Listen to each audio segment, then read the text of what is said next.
اعوذ باللہ من الشیطان الرجیم بسم اللہ الرحمن الرحیم اللہم صلی علی محمد وآل محمد۔ اور بچپن میں جب جھولے میں پڑا ہوگا اور بڑی عمر کا ہو کر دونوں حالتوں میں یکساں لوگوں سے باتیں کرے گا اور نیکوکار میں سے ہوگا۔ یہ سن کر مریم تعجب سے کہنے لگی، پروردگارا مجھے لڑکا کیوں کر ہوگا، حالانکہ مجھے کسی مرد نے چھوا تک نہیں۔ ارشاد ہوا، اسی طرح خدا جو چاہتا ہے کرتا ہے، جب وہ کسی کام کا کرنا ٹھان لیتا ہے تو بس اسے کہہ دیتا ہے کہ ہو جا، تو وہ ہو جاتا ہے۔ اور اے مریم، خدا اس کو تمام کتب آسمانی اور عقل کی باتیں اور خاص کر توریت و انجیل سکھا دے گا اور بنی اسرائیل کا رسول قرار دے گا،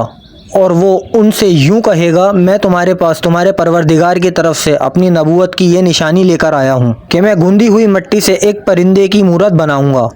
پھر اس پر کچھ دم کروں گا تو وہ خدا کے حکم سے اڑنے لگے گا، اور میں خدا ہی کے حکم سے مادر ذات، اندھے اور کوڑی کو اچھا کروں گا اور مردوں کو زندہ کروں گا، اور جو کچھ تم کھاتے ہو اور اپنے گھروں میں جمع کرتے ہو میں سب تم کو بتا دوں گا۔ اگر تم ایماندار ہو تو بے شک تمہارے لیے ان باتوں میں میری نبوت کی بڑی نشانی ہے، اور توریت جو میرے سامنے موجود ہے میں اس کی تصدیق کرتا ہوں، اور میرے آنے کی ایک غرض یہ بھی ہے کہ جو چیزیں تم پر حرام ہیں ان میں سے بعض کو حکم خدا سے حلال کر دوں، اور میں تمہارے پروردگار کی طرف سے اپنی نبوت کی نشانی لے کر تمہارے پاس آیا ہوں۔ بس تم خدا سے ڈرو اور میری اطاعت کرو، بے شک خدا ہی میرا اور تمہارا پروردگار ہے، بس اس کی عبادت کرو کیونکہ یہی نجات کا سیدھا راستہ ہے۔ پھر جب عیسیٰ نے اتنی باتوں کے بعد بھی ان کافر پر اڑے رہنا دیکھا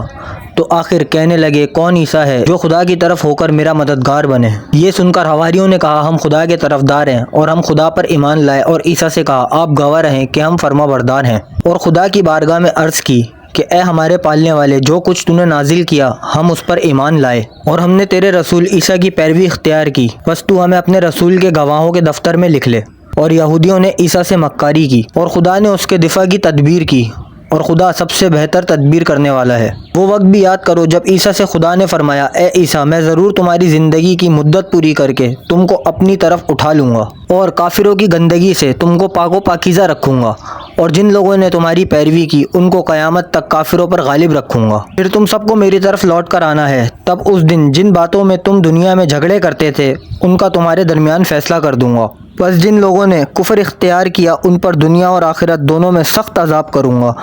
اور ان کا کوئی مددگار نہ ہوگا۔ اور جن لوگوں نے ایمان قبول کیا اور اچھے کام کیے تو خدا ان کو پورا اجر و ثواب دے گا، اور خدا ظالموں کو دوست نہیں رکھتا۔